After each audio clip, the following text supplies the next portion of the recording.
Hello once again, individuals, and welcome to another episode of the Kerbal Space Program. My name is Flobbert, and today I am going ahead and trying out an obscenely small lander, which I call the Obscenely Small Lander.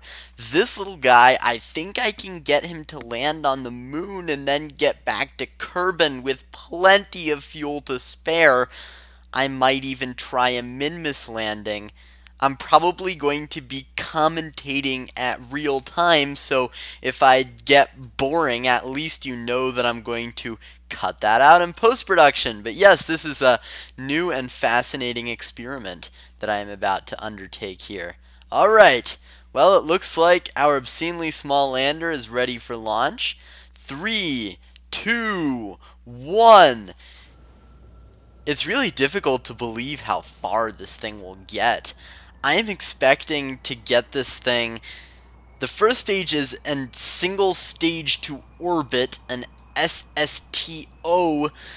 The second stage is a orbit to moon and back, hopefully.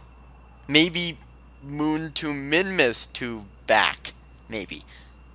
I don't know. But it looks like our first stage is performing pretty well, huh? We are in the air, traveling faster and faster away from the surly bonds of Kerbin. And our little obscenely small lander is doing pretty well. Oh, by the way, here is a list of what I'm going to be doing next in Bagel Rabbit, because I'm scatterbrained like that, and I want to mention it now before I forget about it. I'm probably going to be doing a bagel drawing soon.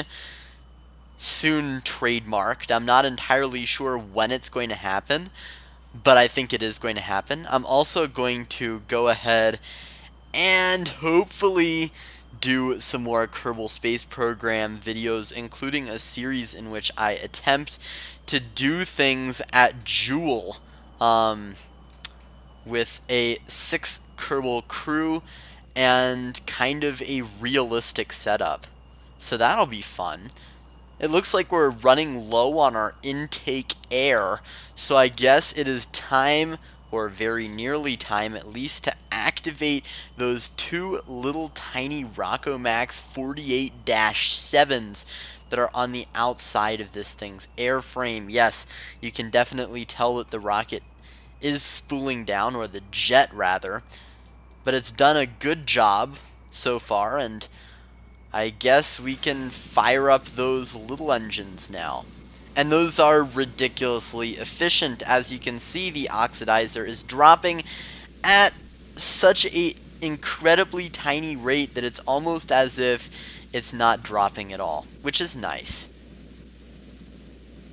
Yeah, that's basically the premise of how this rocket works, and it can get into orbit and such. Yay!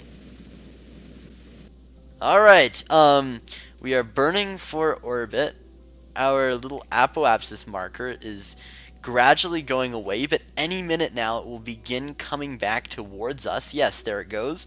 And once that happens, we are well on our way to achieving a good orbit. Yes, 1900 meters per second. We've passed 2000. And we're approaching 2100, which is really when the orbit begins. And sure enough, there's a periapsis. Alright, let's get this thing nice and round and golden brown. 123 by 116. That'll do, sir. So with this trajectory, we're going to crash into the moon, which is a good thing because I do not want to leave any space debris behind. I am a ecologically conscious individual, and it is good to not clutter space with all of this mindless junk.